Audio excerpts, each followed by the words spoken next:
अक्सर एक सवाल हम सबके मन में आता है कि क्या सही काम करने का फल हमेशा मीठा होता है। आज हम एक ऐसी ही हिंदी लोक कथा में उतरेंगे जो इसी सवाल के इर्द गिर्द घूमती है। ये कहानी है सही चुनाव की, उसके नतीजों की और हाँ, दौलत के असली मतलब की। तो ये कहानी बिल्कुल इसी सवाल की पड़ताल करती है। हम मिलेंगे एक बहुत ही सीधे साधे ईमानदार आदमी से जिसकी जिंदगी में मुश्किलें तो बहुत हैं, लेकिन फिर उसे एक ऐसा जादुई मौका मिलता है जो सब कुछ बदल सकता है। तो चलिए कहानी की शुरुआत करते हैं कासगंज नाम के एक छोटे से गांव से। यहाँ हमारी मुलाकात होती है कहानी के हीरो रामू से, एक ऐसा इंसान जिसकी ईमानदारी की अब एक बड़ी परीक्षा होने वाली है। तो रामू एक लकड़हारा है, बहुत ईमानदार, बहुत मेहनती और अपनी छोटी सी दुनिया में खुश रहने वाला इंसान। परिवार में पत्नी और 2 बच्चे हैं। मतलब जिंदगी साधारण है, पर गुजारा करना दिन ब दिन मुश्किल होता जा रहा है। और इसका कारण है उसका मालिक सेठ लालचंद, जो अमीर तो है पर लालच के लिए पूरे इलाके में बदनाम है। ये जो बात रामू की पत्नी कह रही है, ये उनकी रोज की हकीकत है। बच्चों के स्कूल की फीस, घर का खर्च, सब कुछ एक चुनौती बन गया है। और बस यहीं से कहानी में एक बहुत बड़े बदलाव की शुरुआत होने वाली है। तो सवाल ये है कि रामू की इस मुश्किल की जड़ आखिर है कौन? चलिए अब मिलते हैं सेठ लालचंद से, एक ऐसा मालिक जिसे अपने मजदूरों की मजबूरी का फायदा उठाना बखूबी आता है। बाकी सब लक्कड़हारे तो पीठ पीछे कहते हैं कि सेठ धोखेबाज है, हमेशा तनख्वाह काटने का बहाना ढूंढता है। पर रामू का नजरिया अलग है। वो सोचता है कि जो भी है ये सेठ ही हमारा अन्नदाता है, इसके सिवा हमारे पास है ही क्या। मतलब वो इसे एक जरूरी बुराई मानकर चुप रहता है। और सेठ का सिस्टम कैसे काम करता है ये यहाँ साफ दिखता है। हरिया को कर्ज पर ब्याज का बहाना बनाकर कम पैसे दिए, किसी और ने बच्चे की बीमारी के लिए छुट्टी ली तो उसकी आधी तनख्वाह काट ली, और रामू को कह दिया कि लकड़ी का बाजार भाव कम है। मतलब बहाने भले ही अलग अलग हों, पर नतीजा एक ही है, हर मजदूर का शोषण। सोचिए, पूरे महीने की कड़ी मेहनत, वो भी बिना किसी छुट्टी के। वादा था 3,000 रुपए का और हाथ में आए सिर्फ 2,500 रुपए। और यही है सेठ लालचंद का सबसे बड़ा हथियार, ये धमकी। वो साफ साफ कहता है 2,500 ही मिलेंगे, काम करना है तो करो वरना कहीं और नौकरी ढूंढ लो।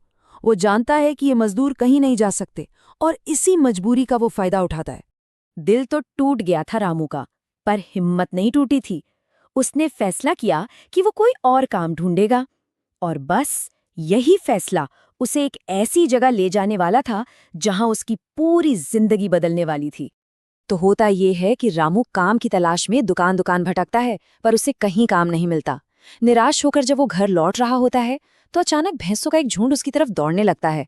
अपनी जान बचाने के लिए वो पास के एक सुनसान रहस्यमयी गुफा में छिप जाता है, और अंदर उसे मिलती है एक पुरानी, बिल्कुल साधारण से दिखने वाली टोकरी। यही है कहानी का टर्निंग पॉइंट। और जैसे ही रामू उस टोकरी को छूता है, उसमें से एक जिन निकलता है।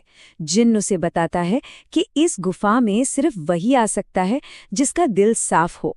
मतलब रामू का यहाँ पहुँचना कोई हादसा नहीं था, ये तो उसकी नेकी का फल था। तो जिन रामू को वो टोकरी तोहफे में दे देता है और बताता है कि ये एक जादुई टोकरी है, इसमें जो भी चीज़ एक बार रख दी जाएगी ये उसे कई गुना बढ़ा देगी। पर एक बहुत बड़ी शर्त है, जो पहली चीज रखोगे वो हमेशा के लिए तय हो जाएगी, उसे बदला नहीं जा सकता। अब सोचिए, रामू के हाथ में एक ऐसा खजाना है जिससे वो चाहे तो पूरी दुनिया खरीद सकता है। लेकिन यहाँ असली परीक्षा जादू की नहीं बल्कि रामू की समझदारी और उसके चरित्र की होने वाली थी। अब जरा सोचिए, अगर किसी के पास ऐसा मौका हो तो उसे क्या चुनना चाहिए? सोना, खाना या फिर ढेर सारे पैसे? सबसे सही और समझदारी वाला चुनाव क्या हो सकता है? रामू ने सोना या पैसा नहीं चुना, उसने कुछ ऐसा चुना जो उसकी दूर की सोच को दिखाता है। उसने चुना चंदन की लकड़ी। उसे याद आया कि एक बार उसे जंगल में चंदन का एक कीमती टुकड़ा मिला था। उसने उसी से अपना कारोबार बनाने का फैसला किया। अब सवाल उठता है कि चंदन ही क्यों? देखिए, ये उसकी सोच की गहराई को दिखाता है। चंदन एक बहुत कीमती चीज है। ये सिर्फ एक तैयार माल नहीं बल्कि एक कच्चा माल है। इससे वो एक लंबा चौड़ा टिकाऊ बिजनेस खड़ा कर सकता था। मतलब ये उसे एक मजदूर से एक मालिक बना सकता था। और रामू का ये फैसला बिल्कुल सही साबित हुआ। टोकरी चंदन की लकड़ी से भर गई। उसे बेचकर उसे अच्छे खासे पैसे मिले और आखिरकार उसने अपने बच्चों की स्कूल की फीस भर दी। अब यहाँ पर उसकी पत्नी एक बहुत ही वाजिब सवाल पूछती है। वो कहती है, अब तो हमारे पास ये जादुई टोकरी है, अब हमें उन दूसरे लकड़हारों से या उस सेठ से क्या लेना देना। बात तो सही है, वो चाहता तो अपनी पुरानी जिंदगी को पूरी तरह से पीछे छोड़ सकता था। लेकिन रामू का जो जवाब था वही इस कहानी की आत्मा है। वो कहता है, वो सब भी ईमानदार लोग हैं और मेरी ही तरह परेशान हैं। अगर भगवान ने मुझे कुछ दिया है तो क्या मुझे उनकी मदद नहीं करनी चाहिए? ये जवाब उसके असली चरित्र को दिखाता है। वो सिर्फ अपने बारे में नहीं बल्कि सबके बारे में सोच रहा था। और सिर्फ सोचा ही नहीं, उसने एक पूरा प्लान बनाया। वो नौकरी छोड़ने के बजाय वापस अपने साथी मजदूरों के पास गया। उसने उन्हें अपनी खुशकिस्मती के बारे में बताया और उन्हें अपने साथ चंदन के नए बिजनेस में शामिल होने का न्योता दिया। उसका मकसद एक ऐसी कंपनी बनाना था जहां हर किसी को उसकी मेहनत का सही दाम मिले। तो आखिर में हम ये देखते हैं कि असली दौलत वो नहीं होती जो कोई अपने पास रखता है, बल्कि वो होती है जो वो दूसरों के साथ बांटता है। रामू का सबसे बड़ा इनाम वो जादुई टोकरी नहीं थी, बल्कि वो खुशहाली थी जो उसने सबके साथ मिलकर बनाई।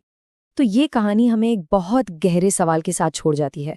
हर किसी की जिंदगी में ऐसा कोई ना कोई चंदन जरूर होता है, कोई हुनर, कोई मौका, कोई काबिलियत। सवाल ये है कि क्या उसे सिर्फ अपने लिए इस्तेमाल किया जाए या फिर उससे अपने आसपास के लोगों की जिंदगी को भी बेहतर बनाया जाए।